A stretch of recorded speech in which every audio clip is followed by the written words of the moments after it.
Anil Roberts, the former People's Partnership Minister of Sport, may return to the Parliament of Trinidad and Tobago under the banner of the United National Congress.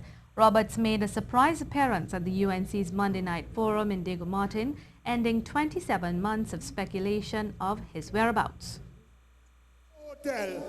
I'm not in Sweden, I'm not in London spending pounds, I'm not in South Africa, I'm not in USA, I'm right here in Diego Martin eating doubles by Bobby's Bar every morning. His resurfacing came on the same day in which the High Court threw out the audit into the live sport program, which operated under his stewardship.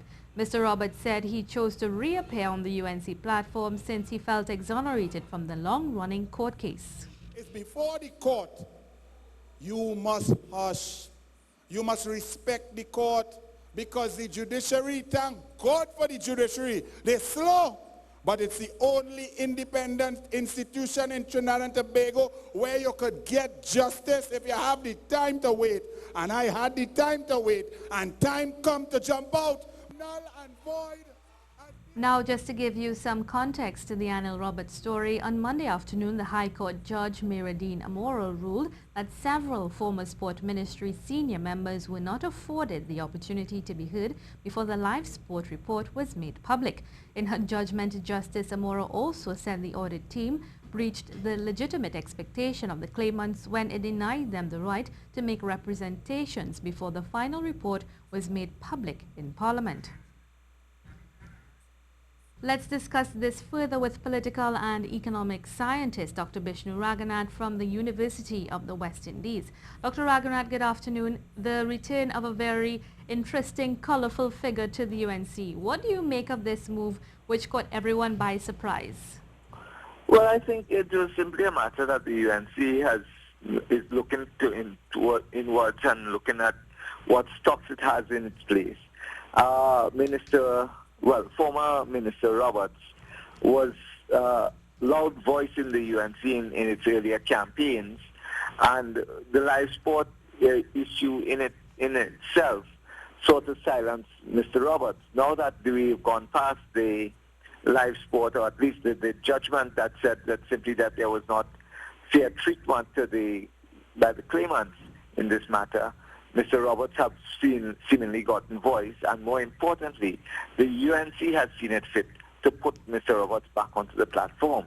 So it's their political gamble, and I suppose that's what we'll have to look at.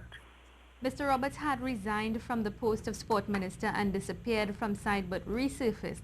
Is this a behind-the-scenes calculated move by the opposition leader to bring him back to the front, perhaps in the Senate finally? How does this play out in the local government election campaign? Well, like I said, Mr. Roberts was a firebrand on the platform, and whether or not the UNC plans to use him on the platform in their various campaign presentations, we'll have to wait and see. He did, in fact, resign as Minister of Sports based on the report that was done, and which was literally doing the right thing at the right time. Taking responsibility and laying low and waiting till the chips fall where they may. The mere fact that the courts ruled, and I want to say that the courts merely threw out the report, not necessarily saying that they ruled in favor of Mr. Roberts and his colleagues, but rather simply saying that the report was not done following accepted procedure. And from that perspective, Mr. Roberts has gotten a wind behind his back and is moving forward and hoping that this will take him forward. And whether the UNC actually uses him on a long-term basis in the campaign, whether they actually place him in the Senate, we'll have to really wait and see what the leader of the opposition does. But for the time being, we know that he is back on in the political hustings. Okay, thank you so much, Dr. Raghunath. That was Dr. Raghunath, a political and economic scientist, commenting on Anil Roberts possibly returning to the UNC.